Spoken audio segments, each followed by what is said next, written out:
So let me introduce someone I think you all know. She's famous in this city. She's had a great record of accomplishment already, and she's on the move for something even bigger. Today she's here to talk about her vision of what it means to have this technology triangle be really hot, really successful. She's a great public servant. She's been the leader of the New York City Council. She's been a leader on housing, job creation, education. She's an advocate for an economy of diversification. And she's a good friend of all of you. Though she's a Chelsea resident, she's an honorary Brooklynite. And we're glad to have you here. Chris, welcome.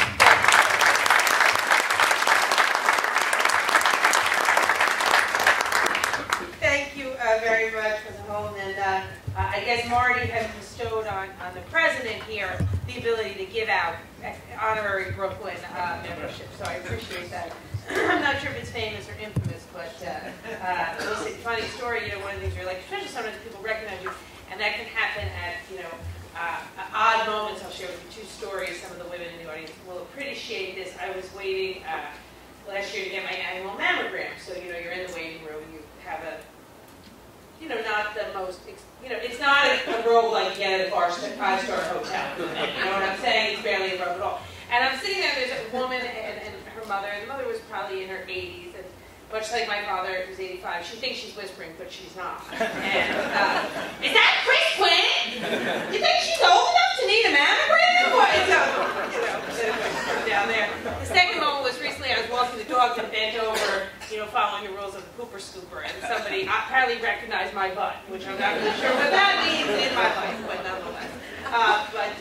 President, thank you very much, and thank you everybody for being here. I know some of our colleagues in government are here. Some member Joan Millman, I think, just came in and is with us. She's in the back right there, so it's good to see Joan. I know we have representatives from Congressmember Towns' office and Senator Squadron's office and Commissioner Burney of our Department of Design and Construction, so I want to thank all of you for being here. I want to thank Tucker Reed for helping pull this together, and one of our great partners in the City Council, Andrew Kimball from the Brooklyn Navy Yard, and also Tom Modville-Cohen, who we stole the name idea of Brooklyn Triangle from. It will be the only time in public he gets credit, only because I'm at an academic institution and don't want to be accused of plagiarism. But that is the greatest form of complimenting somebody outside of academia.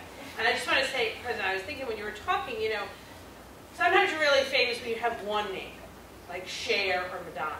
But this institution is so famous, it couldn't do with just one name. It needed the two together, NYU-Poly, and it's great to get to see that. And I want to thank Lynn Brown and everyone from NYU who are here today and part of this effort as well. And I'm very excited that part of what's going to be discussed today is the idea of a tech triangle.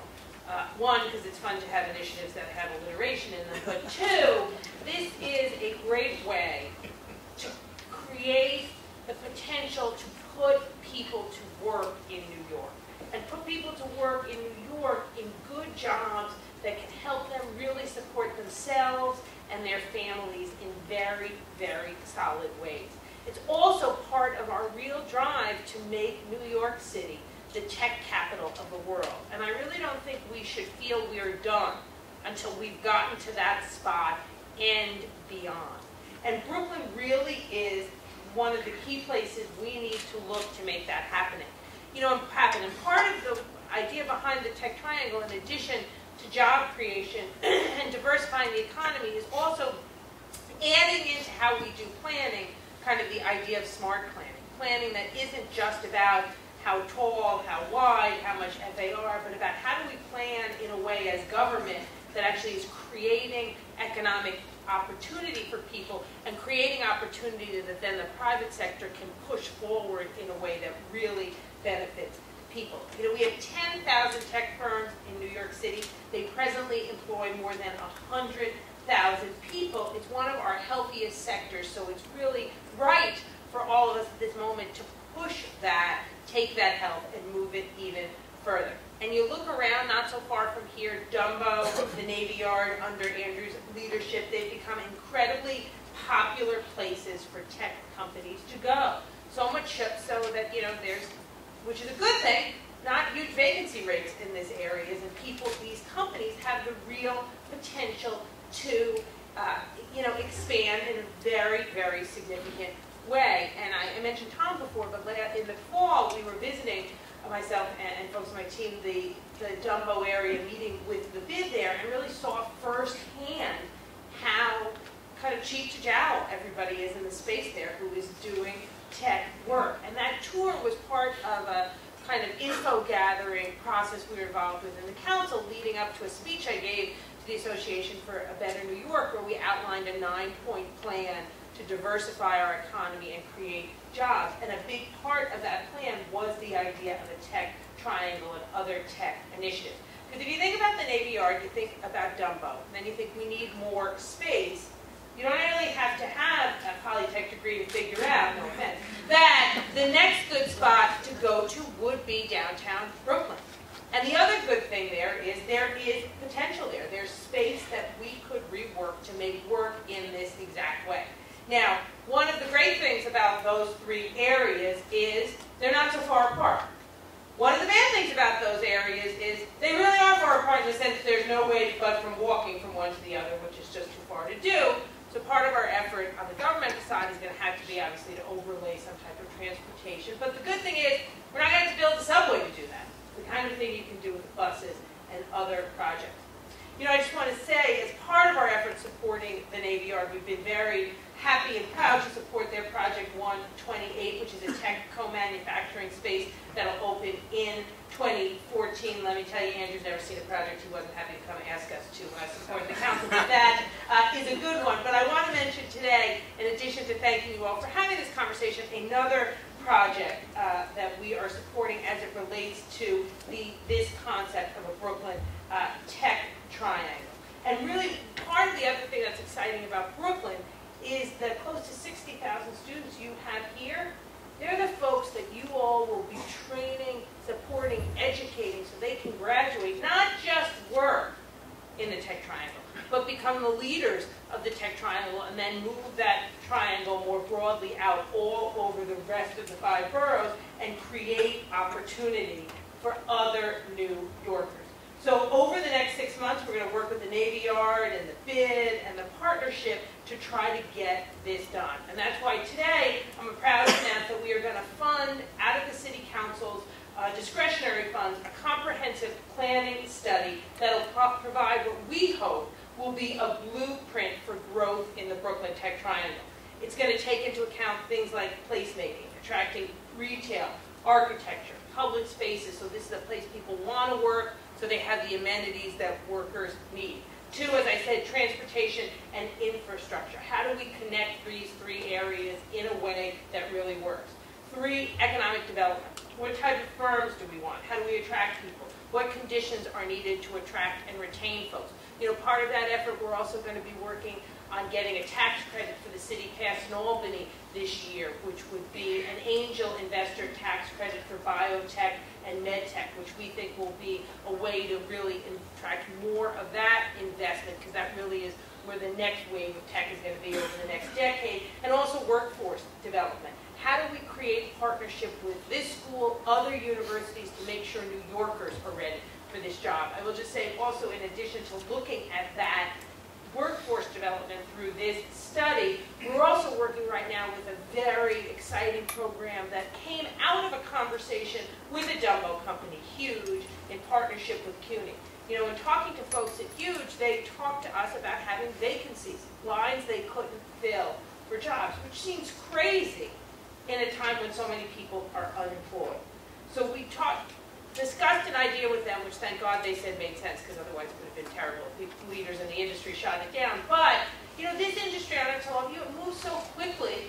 You've taken a year or 2 or 3 off to raise your family. You want to go back to work as a programmer. You may not know the slightest thing about the languages that are being used.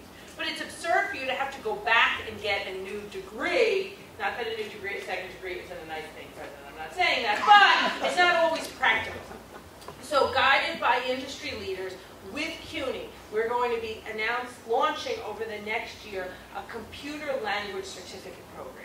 So if you need to learn X, Y, or Z new programming languages, you won't have to go back for 4 years. You'll be able to go to CUNY for 2, 3, 4 months, graduate with a certificate that, since we're in partnership with the industry, the industry will recognize and say, yes, we will hire you if you have that type of a certificate. I think that's really going to create opportunities to get unemployed New Yorkers back to work.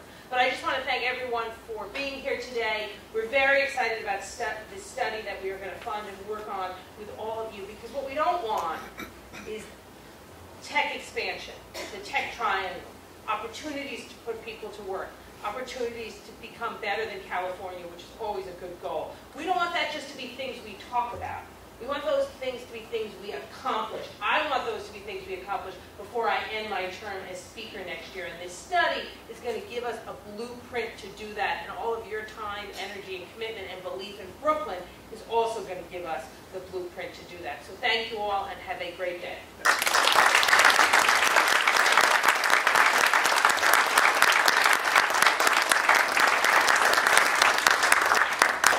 So, quintessential Quinn. Right? This is now a chance to get down to work, because what we're going to do this morning is have a panel of the people that she just talked about, put flesh on this idea and get your ideas about how to put flesh on it so that you do it. So we end up not just with a study, but with concrete ideas about how you pull this place together. For instance, we're going to have in New York City, right, this new bicycle program, right, with where you can hop on a bicycle, ride to someplace, and leave it the next place. If these three nodes had those bicycles, now suddenly it's not just walking to Dumbo, it's hop a bicycle, go up there, get some done. Hop a bicycle, get in the Navy Yard. Leave the bicycle, do your work, pick another one up. Those kinds of ideas we need from you, so that we figure out how to pull this together in a really strong way. One other thing that's interesting news, and I can't make it official, but I'll just whisper this much to you, which is, you know, NYU has proposed that they're going to create, in this Mayor's Challenge to create a new campus, a Center of Urban Science and Progress. 50 new faculty members looking at the future of cities, designing future cities. Then all the major companies teamed up, and 4 other universities from around the world teamed up. That's going to be located here in Metrotech. Whether it's the J Street building or someplace here, I'm going to predict that's going to happen. I'm not telling you it's going to happen yet, but I'm going to predict it's likely to happen with the city's blessing, and that's going to add one more element to this fabulous growth of the area we all live and work in, and it's quite exciting.